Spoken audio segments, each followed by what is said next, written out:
At 24, Leo had already lost everyone who mattered. His grandparents were gone, taken by the quiet thief of a single winter, and all the people who should have protected him, the distant cousins with sharp eyes and sharper lawyers, left him with a collapsed coal depot on the forgotten edge of town, a ruin bought for a $12 filing fee that echoed the exact, insulting sum his grandfather had paid for it 50 years before. The town laughed then, and they chuckled now, a soft, pitying sound that followed him down the main street when he went to pick up the keys. They saw a boy saddled with a pile of bricks and rotting timber, a liability, a joke his eccentric old grandfather had played from beyond the grave. But what nobody knew, what the laughing town and the smiling lawyers, and even Leo himself could not yet fathom, was what waited behind the caved-in north wall, a secret kept for half a century, sealed in dust and silence. That, though, comes later. First, there was the silence itself, a profound and hollow ringing in the small house that had once been filled with the scent of his grandmother's baking and the low whistle of his grandfather carving wood. The quiet was a physical presence, a weight on his chest in the morning, and a shroud over his shoulders at night. The cousins had been efficient, their sympathy as thin as tracing paper. They had taken the house, they took the savings, they took the hand-stitched quilts and the worn leather armchair, auctioning off a life piece by piece until all that remained for Leo was a dusty deed and a single small object they had overlooked on the mantelpiece. A carved wooden bird, no bigger than his thumb, its surface worn smooth by his grandfather's touch. He held it in his pocket now, a small, hard point of reality in a world that had become fluid and uncertain. The depot was his inheritance, an inheritance of rot and ruin. He remembered the stories, told over dinner tables throughout his childhood, of the day his grandfather, Arthur, had bought the place. The town council was happy to be rid of it, the old structure condemned after a winter storm buckled its main truss. Arthur, a man who measured his words as carefully as he measured lumber, had simply placed 12 crumpled dollar bills on the clerk's desk and accepted the deed without a word. The councilmen had looked at each other, suppressing smirks. Old man Arthur, buying the town's biggest eyesore. They called him a fool then, a gentle, harmless fool, and the name had stuck, softened over the years into a kind of fond, dismissive nickname. Now the town looked at Leo and saw the same thing, the fool's grandson. He stood before it now, the late afternoon sun casting long, skeletal shadows through the broken slats of the roof. It was worse than he had imagined. The north wall had indeed collapsed, a great V of missing brick spilling into a mountain of rubble and weeds. The massive sliding doors hung crooked on their tracks, one of them ripped away entirely, leaving a dark, gaping mouth. The air smelled of damp earth, coal dust, and the slow, sweet decay of wood. It was a place of endings, a tomb for forgotten industry. He felt the weight of the town's judgment, the certainty that he would do what any sensible person would do, sign it over to the first developer who offered him a few $100s for the land. But something held him back. A memory, faint as a phantom limb, of his grandfather standing here, years ago, one hand resting on the weathered brick. Leo had been a boy, maybe 7 or 8, and had asked what he was doing. Arthur had just smiled, his eyes crinkling at the corners. "Listening," he'd said. "Old places have stories to tell, if you're quiet enough to hear them." What story could this place possibly tell, other than one of failure and neglect? Leo took a step inside, his boots crunching on fallen debris. A single shaft of light cut through the gloom, illuminating a universe of dancing dust motes. It was vast and empty, a cathedral of decay. He saw the remains of the old weighing scales, rusted and tilting, and the deep, brick-lined bins where the coal had been stored, now filled with stagnant water and fallen leaves. He walked deeper, the sound of his footsteps echoing in the cavernous space. He felt a profound sense of trespass, as if he were disturbing a long and settled sleep. He ran a hand along the cold, damp brick of the eastern wall, feeling the grit and grime under his fingertips. This was his. This mountain of failure. This public punchline. He sank down onto a fallen beam, the splintered wood digging into his legs, and pulled the small wooden bird from his pocket. The grain was tight, the lines of the wings impossibly delicate. He remembered the feeling of his grandfather's hands, calloused and strong, but capable of such gentleness, such precision. They were hands that could mend a broken chair, soothe a fevered forehead, or coax a perfect shape from a block of wood. Why this place? Why spend $12, a sum that would have been significant for them back then, on something so clearly worthless? His grandfather had a saying, one Leo had heard 1,000 times over the years, usually delivered while he was planing a piece of wood or sharpening a tool. A thing's worth isn't its price. It was his core philosophy, the lens through which he saw the world. He applied it to people, to objects, to a day's labor. But looking around at the shattered skeleton of the depot, Leo found it impossible to see any worth at all. It was just a ruin, just a burden. The sun dipped lower, and the single shaft of light began to fade. The shadows deepened, pooling in the corners like black water. A chill crept into the air. He should go. He should lock whatever could be locked and walk away. Think about the developer's inevitable low-ball offer. But he didn't move. He stayed, sitting in the gathering dark, listening, just as his grandfather had told him to. He listened for a story. All he heard was the wind moaning through the broken roof. His grandparents had been the fixed points in his universe, the twin stars around which his small world revolved. Arthur and Elara. Their names felt solid, foundational. Arthur was a man of quiet labor, his silence not one of absence but of deep, settled presence. He was a carpenter by trade, but his real work was mending. He mended fences and friendships, screen doors and broken hearts, usually for the price of a jar of jam or a heartfelt thank you. Elara was the opposite, a woman whose life was a gentle hum of activity. Her garden was a riot of color and scent, and its produce found its way into the kitchens of new mothers, grieving widowers, and families fallen on hard times.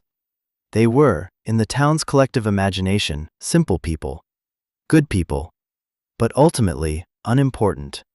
They had never sought the spotlight, never accumulated wealth, never sat on councils or committees.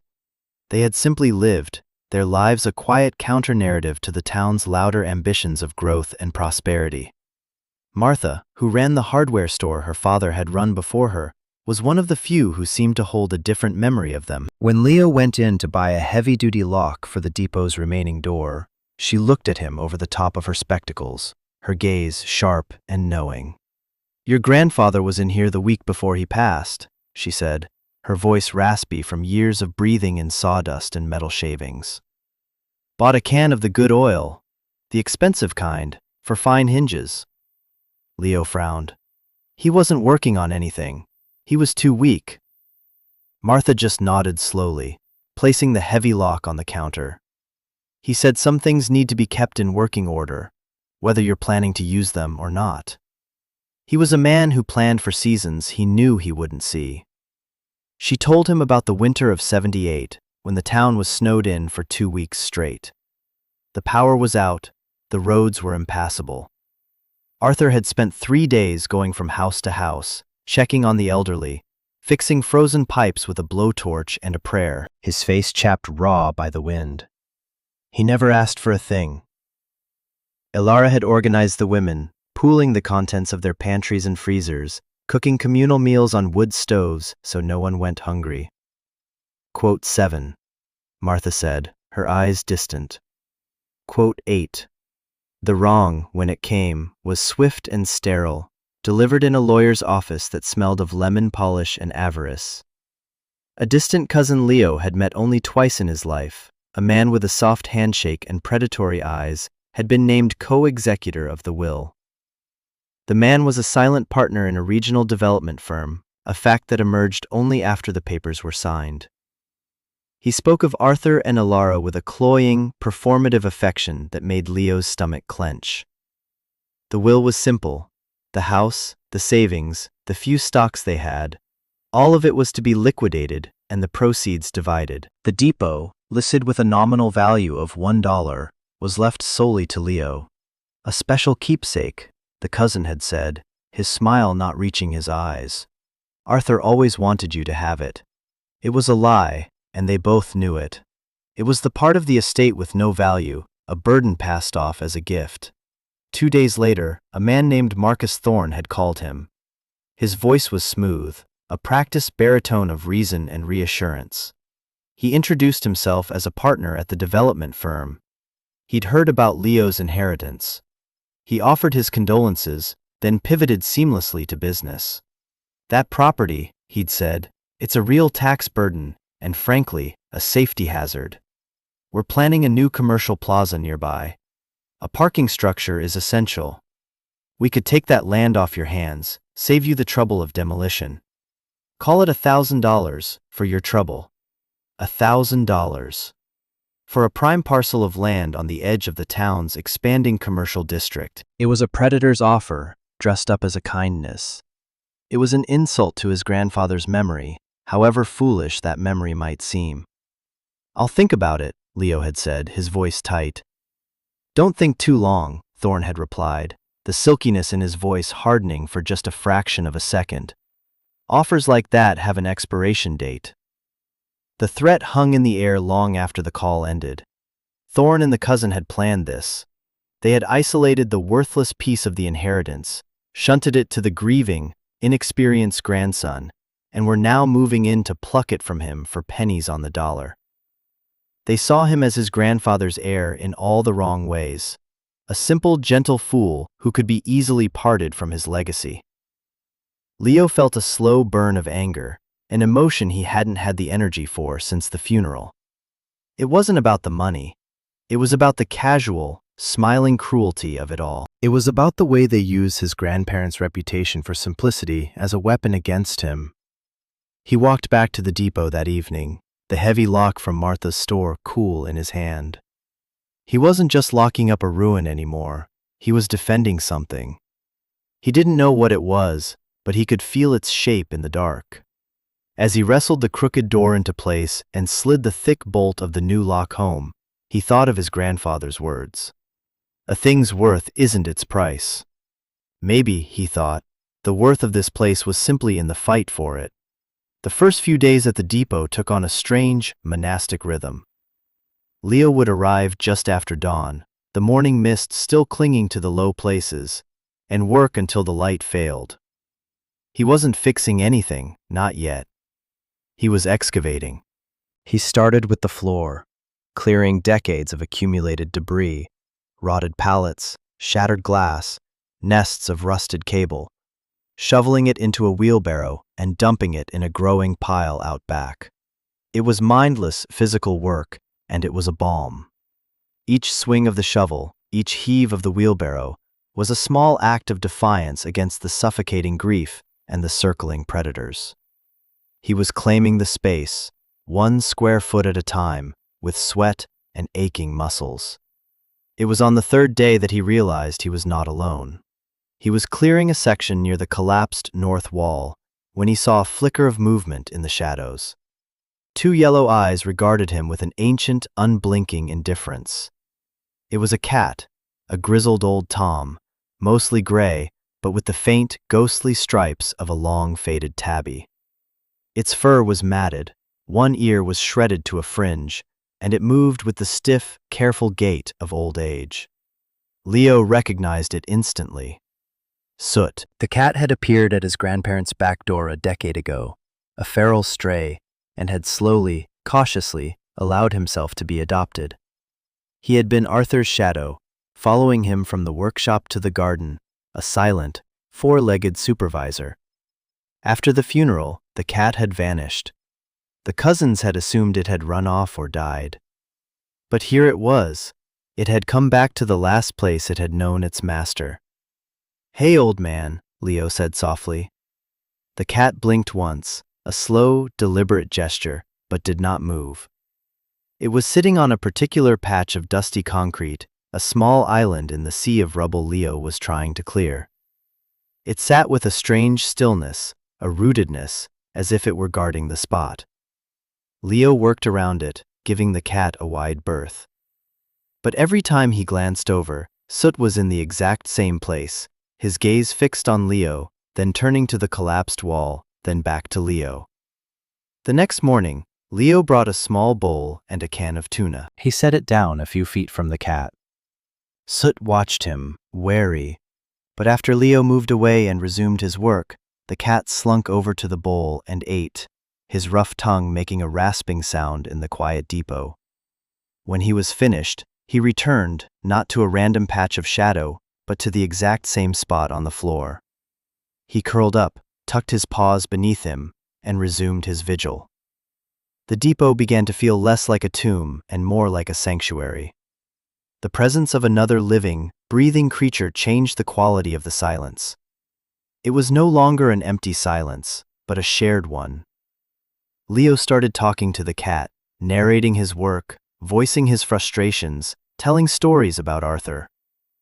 Soot would listen, or seem to, occasionally twitching an ear or offering a slow blink in response. He was a loyal witness to Leo's grief and his nascent purpose. One afternoon, as Leo was wrestling with a particularly heavy waterlogged beam, he felt the first stirrings of an idea, a shape of a plan that was not about selling or demolishing. He looked at the vast open space, at the high ceilings with their intricate web of trusses. He saw the way the light fell through the high, grimy windows. His grandfather had been a builder, a maker. He had never bought a place just to let it rot. There had to be a reason.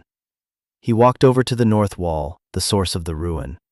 Soot watched him approach, a low rumble starting in his chest, but he didn't move from his spot. Leo looked closely at the pile of rubble. It was a chaotic mess of brick and mortar and splintered timber, but something about it felt wrong. He had a passing familiarity with construction, enough to have helped his grandfather on summer projects. A structural collapse, especially from a buckled roof truss, should have pushed the wall inward. But these bricks, the ones on the top of the pile, seemed to have fallen outward, as if pushed from within. He picked up a brick. It was a deep, earthy red. He looked at the intact portion of the wall next to the collapse. The bricks there were a slightly different shade, a paler, more orange clay. He ran his hand over the mortar. On the intact wall, it was coarse, sandy. The mortar clinging to the brick in his hand was finer, smoother, almost like plaster. Two different walls, two different eras of construction. He looked down at the cat, who was now watching him with an unnerving intensity. Soot was sitting precisely where the old wall met the new one. It was as if the animal, in its silent, instinctual way, was trying to show him something. As if it knew where the real story was buried. He stood there for a long time, the cool weight of the brick in his hand, the cat's yellow eyes on him, the dust motes dancing in the slanted light. The depot was starting to whisper. He was finally quiet enough to hear it. The days took on a shape, dictated by the sun and the slow work of discovery. Leo's focus shifted from clearing the entire depot to a careful, almost archaeological excavation of the north wall. He stopped using the shovel and started clearing the rubble by hand, brick by brick, setting them aside in neat stacks. The town watched him from a distance. Cars would slow as they passed, the drivers staring with open curiosity. The laughter had mostly subsided, replaced by a kind of bewildered speculation. What was the fool's grandson doing, spending his days in that ruin? Was he crazy? Or just stubborn? Martha from the hardware store was his only regular visitor. She would appear around lunchtime, unannounced, carrying a dented metal thermos and a paper-wrapped sandwich. She never asked what he was doing. She would just sit with him on an overturned bucket, sharing her lunch, and talk about the old days. "Your granddad never did anything without a reason," she said one afternoon, watching him meticulously clean the mortar off an old brick. He used to say, "Measure twice, cut once." That was him, in all things, not just wood. The phrase snagged in Leo's mind. Measure twice, cut once. It was about forethought, about precision, about seeing the finished piece in the rough block before the first cut was ever made. Arthur had lived by that code. He was not an impulsive man. Buying this depot had not been an impulse. It had been a measurement. The more bricks he cleared, the more the anomaly declared itself. The collapse was not a collapse. It was a facade. Behind the top layer of loose rubble, he found a second wall, an interior wall, constructed with the finer, darker red bricks. It was plumb and true, the work of a master bricklayer. The collapse had been a deliberately constructed screen of loose bricks and timber, designed to look like a disaster, to conceal what lay behind it. Soot remained his constant companion, his furry oracle. The cat never strayed from his chosen spot, the very junction of the real wall and the fake one. He would watch Leo work for hours, then doze in the sun, a silent testament to a secret he seemed to understand better than Leo did. One day, Leo's fingers, tracing the mortar lines of the hidden wall, found a loose brick. It wiggled under his touch. His heart hammered against his ribs. He worked his fingers around it, pulling it free. Inside the cavity, wrapped in oilcloth, was a key. It was old, iron, and heavy, with an ornate, clover-shaped head. It was a key for a proper lock, not a simple padlock. A key for a door. He scanned the brick wall again, his eyes searching for a seam, a line, anything that would suggest a hidden opening. He ran his hands over the surface, pressing, tapping. Near the floor, just to the right of where Soot was now sitting up, alert and watchful. His knuckles hit something that wasn't brick. It was wood. He scraped away the accumulated grime and found the unmistakable outline of a heavy, flush-mounted oak door, so skillfully set into the brickwork that it was nearly invisible. The keyhole was plugged with clay, hiding it from view. With trembling hands, he dug out the clay plug and inserted the key. It turned with a smooth, well-oiled click that echoed in the vast, silent space. The sound was a revelation. A lock that had not been used in decades should have been rusted shut. But this one had been maintained. He thought of Martha's words, of the can of expensive hinge oil Arthur had bought just before he died. He had been here. He had been tending to his secret. Leo put his shoulder to the door and pushed. It swung inward without a sound, opening a slice of perfect, inviolable darkness. The air that drifted out was not the damp, musty air of the depot. It was cool and dry, and it carried the most beautiful smell Leo had ever known. A rich, complex perfume of cedar and pine, of beeswax and linseed oil, of time and patient work. It was the smell of his grandfather's workshop. He stood on the threshold, his eyes struggling to adjust to the gloom. Soot padded past him, entering the room as if coming home, and leaped onto a stool in the corner. Leo fumbled for his phone, switched on the flashlight, and swept its beam across the space. It was not a coal bin. It was not a storage room. It was a complete, perfectly preserved, and utterly secret workshop. A long, heavy workbench ran the length of one wall, its surface scarred with the honorable wounds of a lifetime of labor. Above it, tools hung in neat, orderly rows, herzels and saws, planes and calipers, each in its designated place, each gleaming as if it had been used only yesterday. Shelves along the opposite wall were stacked with slabs of wood, blonde maple, reddish cherry, deep, dark walnut, all of it aged and ready. And scattered around the room were pieces of furniture, some finished, some in progress, all of them exquisite. A rocking chair with a gracefully curved back, a small writing desk with intricate inlay work, a child's cradle, sanded to a silken finish. This was his grandfather's heart, this hidden, silent place. This is where he had truly lived.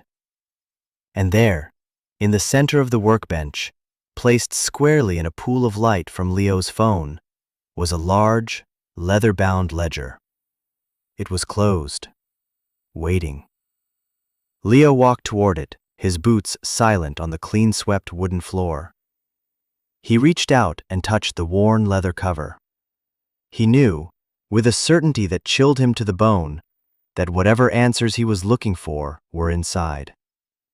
Leo took a deep breath, the air rich with the scent of his grandfather's labor, and opened the ledger. The pages were filled with Arthur's handwriting, a script that was as neat and precise as his dovetailed joints. But this was not an accounting of sales or expenses. It was something else entirely. The first entry was dated nearly 50 years ago, just a few weeks after he had bought the depot. It read, Mrs. Gable, corner house on Elm, mortgage payment, final, paid in full. Below it, another entry. Tom Jensen, farm south of town, vet bills for his prize cow, paid in full. Page after page, it was the same. A name, a need, and the three quiet, powerful words, paid in full. It was a secret history of the town, a record of 1,000 small kindnesses and 100 life-altering interventions. There were entries for medical bills, for college tuition, for funeral expenses, for a new engine for the volunteer fire truck. There were debts bought from banks just before foreclosure, loans given for new businesses that were listed as anonymous grants. It was a staggering, unbelievable litany of quiet generosity. Arthur had been the town's secret benefactor, its guardian angel for half a century. Leo sank onto the stool next to Soot, the heavy ledger in his lap, his mind reeling. How? Where had the money come from? His grandparents had lived so simply, mending their own clothes, driving the same old truck for 30 years. There had never been any sign of this kind of wealth. He turned to the back of the ledger. The last dozen pages were different. They listed dates, descriptions of objects, and single, large sums of money. October 1985, walnut dining set, Queen Anne style, to a collector in the city. March 1992, cherrywood hope chest with cedar lining, to a gallery in the capital. July 2001, matched pair of rocking chairs, spindleback, to a private buyer overseas. This was the source, the furniture. He looked around the workshop, at the masterpieces of woodworking sitting in the quiet dark. His grandfather wasn't just a local carpenter who fixed screen doors. He was a master craftsman, an artist of the highest caliber. He had created these beautiful things, sold them to wealthy collectors and galleries in distant cities through a single trusted dealer who kept his identity a secret, and then funneled every last penny back into the town that laughed at him for being a simple old fool. He had built this hidden workshop inside the ruin, a place no one would ever look, a perfect shield for his secret life. He had lived like a pauper so he could give like a king. Leo felt a wave of emotion so powerful it almost knocked the wind out of him. A mixture of awe and grief, and a profound bone-deep love. He finally understood. The depot wasn't a joke. It was a fortress. It was a bank. It was the heart of his grandfather's real legacy. If you have stayed with this story this far, stay a little longer, because what happens next is the part I have been waiting to tell you. Just as this wave of understanding washed over him, a loud, official-sounding knock echoed from the outer depot door. Leo froze. He gently closed the ledger, slid it back into its place on the bench, and motioned for Soot to stay quiet. He slipped out of the workshop, carefully closing the hidden door behind him, his heart pounding. He walked across the dusty main floor to the entrance. Taped to the door was a bright orange notice. The words, in stark black letters, seemed to scream at him, "Order of demolition." He ripped it from the door. It cited the building as a public nuisance and a structural hazard, subject to immediate demolition under a town ordinance. He had 30 days to comply, or the town would do it for him and bill him for the costs. The order was signed by Dale, the town clerk, but Leo knew who was behind it. Marcus Thorne. He had lost his patience. He was done waiting for the fool's grandson to come to his senses. He was going to take the depot by force. The 30-day deadline felt like a death sentence. Thorne wasn't just trying to demolish a building. He was about to bulldoze a history, obliterate a legacy he couldn't even begin to comprehend. Leo looked from the notice in his hand to the blank face of the hidden brick wall. His grandfather had spent 50 years building this secret. Now he had 1 month to save it. The fight was no longer just about a piece of land. It was about honoring a life lived in secret service to others. It was about proving that a thing's worth truly wasn't its price. Panic was a cold, tight knot in Leo's chest. 30 days. It was an impossible deadline. How could he fight the town council, fight Thorne's money and influence? He was just one person, armed with a secret that felt too large and sacred to expose. He spent that night in the workshop, unable to leave. The warm, woody scent of the place a small comfort in his rising fear. He ran his hands over the smooth, finished surfaces of the furniture, over the cold steel of the tools. He was touching his grandfather's life, the tangible evidence of his love and sacrifice. He couldn't let it be destroyed. He had to find a way. Frantically, he began to search the workshop, looking for something, anything, his grandfather might have left for him. A clue, a plan. He opened drawers in the workbench, finding them filled with neatly organized screws, bits of hardware, and sharpening stones. He checked the shelves, running his fingers behind the stacks of lumber. Nothing. Defeated, he sat back down at the bench and picked up the ledger again, flipping through the pages of quiet heroism. Tucked into the very back, between the last page and the leather cover, was a single, sealed envelope. His breath caught in his throat. In his grandfather's familiar script, it said simply, "For Leo." His hands trembled as he broke the seal. The letter inside was written on thick, cream-colored paper. The ink was faded, but the words were clear. "My dear boy," it began, "if you are reading this, it means you found my little secret. I am not surprised. You always had a good heart and curious eyes. You get that from your grandmother. I imagine you have questions. I will try to answer them. I bought the depot because it was the perfect hiding place. No one saw any value in it, so no one ever looked too closely. It gave me a place to do my work, my real work, without any notice. The town has been good to us, in its way. But people here are proud. They would not have accepted charity. So I gave them what they needed in a way that let them keep their dignity. An anonymous gift, a lucky break, an answered prayer. It was never about the money, Leo. The money was just a tool, like a chisel or a saw. The real work was building. Not just furniture, but building up the community, giving people a foundation when theirs was cracking. I sold my pieces through a dealer in the city, a good man who understood what I was doing and respected my privacy. He is gone now too, so that path is closed. But the work itself, that doesn't have to end. The letter went on to explain the logistics, the quiet ways he moved the furniture out in the dead of night, the methods he used to distribute the funds without a trace. But it was the final paragraph that made Leo's eyes burn with tears. This legacy is now yours, if you want it. It is a heavy thing to carry, I know. You can choose to walk away, sell the land, let the secret die with me. There is no shame in that. Or you can choose to continue the work. The choice must be yours. Whatever you decide, know that I am proud of the man you have become. And remember, son, a thing's worth isn't its price. It's the hands that made it and the hands it helps.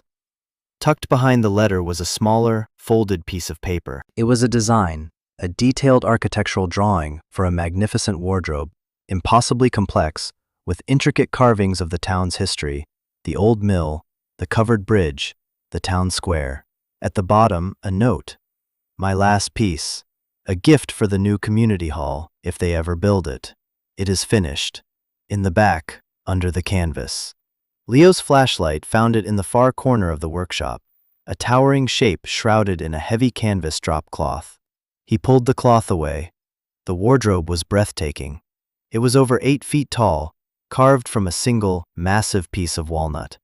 The doors were a tapestry of the town's life, each building, each tree rendered with impossible detail and life. It was not a piece of furniture, it was a testament. It was a love letter in wood. and it was his weapon. The new community hall was the centerpiece of Thorne's development plan. The current one, a dilapidated old building, was a source of shame for the town council. Thorne had promised to build them a new one, in exchange for zoning variances and tax breaks for his shopping plaza. The demolition of the depot was the first step. Leo suddenly saw the path forward. It was a terrible gamble. It would mean exposing part of his grandfather's secret. But his grandfather had given him permission. The choice must be yours. He would not let Thorne turn his grandfather's legacy into a parking lot. He would use Arthur's final gift to save the place where all the other gifts had been born. The 30 days dwindled, each tick of the clock a countdown to oblivion. Leo worked with a feverish intensity, not in the workshop but in the town's small, dusty library. He spent his days poring over old town council meeting minutes, property records, and zoning laws. He was learning the language of his enemy. He made quiet visits to some of the people whose names were in the ledger, not revealing the source of their salvation, but asking questions, listening to their stories, gathering the threads of his grandfather's secret life. They were small business owners, farmers, families who had been in the town for generations. They were the town's heartwood, and they all owed their survival to the quiet man they had dismissed as a fool. The night of the final town meeting, the air was thick with tension. The old community hall was packed, the fluorescent lights buzzing overhead, casting a sickly yellow pallor on the crowd. Marcus Thorne stood at the front, next to a glossy architectural model of his proposed town center, a soulless collection of beige boxes and asphalt. He was in his element, his voice smooth and confident as he spoke of progress, of tax revenues, of a brighter future. He gestured toward the model. This is what we can become, a modern, vibrant community. But to build the future, we must be willing to clear away the past. He paused, his gaze sweeping the room. That includes dilapidated, unsafe structures like the old coal depot. It is an eyesore and a liability. I know old Arthur was a beloved character, but we cannot let sentimentality stand in the way of progress. Leo, standing at the back of the room, felt the old anger rise, but he pushed it down, replacing it with a cold, hard resolve. He had his grandfather's ledger tucked inside his jacket. When Thorne finished his presentation and opened the floor for a final vote on the demolition order, Leo stepped forward. A murmur went through the crowd. The fool's grandson. What was he doing here? Mr. Thorne, Leo began, his voice quiet but carrying in the hushed room. You talk about the depot's value. You've assessed it as worthless. But you're using the wrong measurement. Thorne gave him a condescending smile. Son, I'm a developer. I've forgotten more about property value than you'll ever know. My grandfather had a saying, Leo continued, ignoring him. A thing's worth isn't its price. He believed that. He lived that. He pulled the ledger from his jacket and opened it. This is his ledger. It's not about property values. It's about the value of this community. Thorne's smile faltered. What is that? Some old diary? It's a record, Leo said, his voice growing stronger. A record of debts, not his debts. The town's. He looked out at the faces in the crowd, finding the ones he had spoken to. Mr. Jensen, he said, his voice ringing with clarity. In the spring of 1998, when the bank was going to foreclose on your farm, did an anonymous cashier's check for the exact amount you owed just appear in your lawyer's mailbox? Tom Jensen, a weathered old farmer in the third row, slowly stood up, his face a mask of confusion. Yes, he rasped. How did you know that? Leo turned a page. Mrs. Gable. In 2004, when your daughter needed that experimental surgery and the insurance wouldn't cover it, did the hospital inform you that an anonymous donor had paid the entire bill? A woman near the front gasped, her hand flying to her mouth. She nodded, tears welling in her eyes. One by one, Leo went through the ledger. He called out the name of the baker, whose startup loan was mysteriously paid off. The fire chief, whose son's tuition was covered.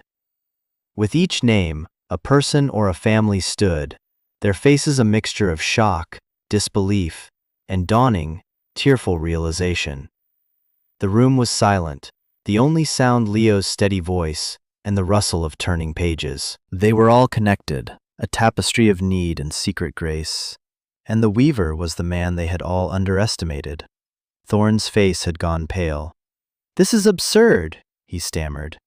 "It's a fantasy. Where would a man like that, a simple carpenter, get that kind of money?" As if on cue, the wide double doors at the back of the hall swung open. Martha stood there, and behind her were 4 of the strongest men in town.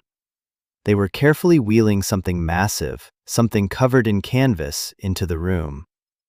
They brought it to the front, and, with a theatrical flourish, Martha pulled the canvas away. The wardrobe stood revealed. A collective gasp swept through the hall. The sheer, undeniable beauty and craftsmanship of the piece silenced everyone. It glowed under the harsh fluorescent lights, a masterpiece of art and love. The intricate carvings told their story, the town's story, back to them. Its value was immediate, obvious, and immense. It was the work of a master, not a simple carpenter. It was the truth, made of wood. Thorn stared at it, his mouth agape. He was a man who understood money, and he was looking at something worth more than the land he was trying to steal. The proof was irrefutable. The fool had been a king, living in their midst, and they had never even seen his crown. The revelation of the wardrobe hung in the air, more powerful than any speech. The townspeople were on their feet now, moving closer, their faces filled with awe as they reached out to touch the polished wood, to trace the familiar shapes of their lives carved into its doors. The ledger had told them the what, the wardrobe showed them the how. Marcus Thorn, for the first time, was speechless. His polished narrative of progress and profit had been shattered by a single, beautiful object. But it was Dale, the town clerk, who broke the spell. He had been sitting at the officials' table, his face growing paler with every name Leo read. Now he stood up, his hands trembling, knocking over a glass of water. "He's right," Dale said, his voice cracking. "All of it." All eyes turned to him. "Thorn. Mr. Thorn pressured me. He said the demolition was a necessary formality, a public good. He promised me that my nephew's construction company would get the contract for the new parking structure." The confession tumbled out, a torrent of shame and regret. Dale admitted to fast-tracking the demolition order, to ignoring the proper procedures, to burying a historical assessment that might have protected the depot. He was a weak man, not a cruel one, and the weight of Arthur's secret generosity had broken him. "I'm sorry," he whispered, looking not at Thorn, but at Leo, and then at the faces in the crowd. "I am so sorry." He picked up his gavel, and with a shaking hand, he brought it down on the table. "The motion to demolish is rescinded. Effective immediately." Thorn stared at him, his face a mask of fury and betrayal. He opened his mouth to speak, to bluster, to threaten, but no words came. He had lost. He had underestimated the quiet old man. He had underestimated the grieving grandson, and most of all, he had underestimated the power of a debt of kindness. Without another word, he turned and stormed out of the hall, the doors swinging shut behind him, leaving him alone with his worthless profits. The next morning, the sun rose on a different town. The gossip and speculation had been replaced by a humbled, contemplative silence. Around 8 o'clock, Leo, who had spent the night in the workshop keeping a silent vigil, heard a noise outside. He looked out through a crack in the old doors and saw a sight that made his throat tighten. A line of trucks and cars was pulling up to the depot. Tom Jensen was getting out of his pickup, carrying a toolbox. The baker and his wife were unloading stacks of lumber. The fire chief was directing traffic. One by one, dozens of people, the people from the ledger, and many more who had just heard the story, were arriving. They came not with mockery, but with tools. They came with thermoses of coffee and boxes of donuts. They came to work. No one said a word to Leo. They just nodded, a gesture of respect and apology, and got started. They began by clearing the remaining rubble from the north wall, forming a human chain to pass the bricks along to be stacked and cleaned. They were a symphony of communal labor, the sounds of hammers and saws and quiet conversation filling the air that had so long held only silence and decay. Martha arrived and set up a makeshift kitchen, handing out sandwiches and pouring coffee. Dale, the town clerk, was there, his sleeves rolled up, his face grim with determination, hauling debris with more sweat and effort than anyone else. He was beginning his penance, not with words, but with blisters on his soft hands. Leo stood and watched them, this family he never knew he had, as they began to rebuild the wall that had hidden his grandfather's secret. They were not just repairing a building. They were repaying a debt that could never be tallied in a ledger. They were rebuilding the town's own honor. Leo chose to keep the workshop itself a secret, a sanctuary known only to him and Martha, to whom he confided everything. The town didn't need to know the details. They just needed to know the truth of Arthur's heart. He refused all offers of money. When the town council, in an emergency session, voted to declare the depot a historic landmark and offered him a grant for its restoration, he politely declined. The town, he said, had already paid for it. The work would continue, but it would be his now. His hands would carry the legacy forward. He had found the depot's true worth. It wasn't in the land or the building, or even in the masterpieces hidden inside. Its worth was in the community it had secretly held together. Months melted into a year. The depot was transformed, but only on the inside. From the road, it still looked like an old, unassuming industrial building, which was exactly how Leo wanted it. The north wall was whole again, the new brickwork seamlessly blended with the old. The roof was patched, the windows reglazed. But inside the main space, the townspeople had built something new, a true community workshop. They had brought in tools and workbenches, and on weekends, the vast space was filled with people learning, teaching, and making things. It became a place for fixing lawnmowers, for building bookshelves for the library, for teaching kids the basics of carpentry. It was a living extension of Arthur's spirit of quiet service. The magnificent wardrobe stood in the new, properly built community hall, a constant, silent reminder of the town's debt and its redemption. Leo, meanwhile, found his own rhythm. He spent his days in the hidden workshop, the world of his grandfather. He learned the feel of the tools, the character of each type of wood. He started with small things, simple boxes and toys, trying to replicate the fluid lines and perfect joints he saw in Arthur's work. The old cat, Soot, was his constant companion, sleeping in a patch of sun by the hidden door, a furry, rumbling anchor to the past. Leo felt his grandfather's presence in the room, in the scent of the wood shavings, in the weight of the hand plane in his palm. He wasn't just learning a craft, he was communing with a ghost. He kept the ledger, but he made no new entries in it. Instead, he found his own ways to continue the work. He used the skills his grandfather had taught him, mending things for people, asking for nothing in return. He donated anonymous pieces of his own slowly improving work to charity auctions. He was not his grandfather. He could never replicate the scale of Arthur's secret generosity, but he could honor its spirit. He could be a link in the chain. One crisp autumn afternoon, as the leaves were turning to fire on the maple trees, Leo was in the secret workshop, putting the finishing touches on a small, carved bird, just like the one his grandfather had left for him. He had finally mastered the delicate curve of the wings. He sanded it smooth, the wood warm under his fingers. He heard a car sputter and die on the road outside the depot. A few minutes later, there was a tentative knock on the main door. He went out to find a young couple with a small child, their car steaming at the curb. They were new to town, just passing through, and they looked exhausted and defeated. "Sorry to bother you," the young man said, "but our car just gave up. We don't know anyone here. Is there a garage nearby?" "It's closed on Sundays," Leo said. He looked at the family, at the worried expression on the woman's face, and the little girl hiding behind her mother's legs. He saw a flicker of the countless families in his grandfather's ledger. "Pop the hood," he said. "I'll take a look. My granddad taught me a few things about old engines."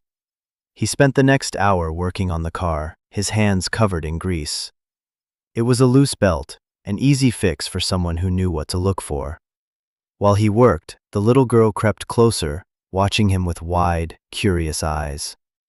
When he was finished and the engine was purring smoothly again, Leo wiped his hands on a rag and walked over to her.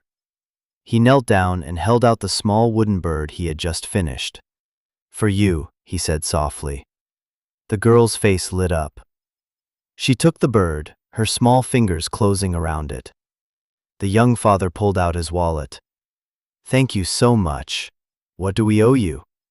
Leo looked at the family, at the relief and gratitude in their eyes. He looked back at the unassuming depot, standing against the evening sky, its quiet legacy secure. He just smiled. "A thing's worth isn't its price," he said.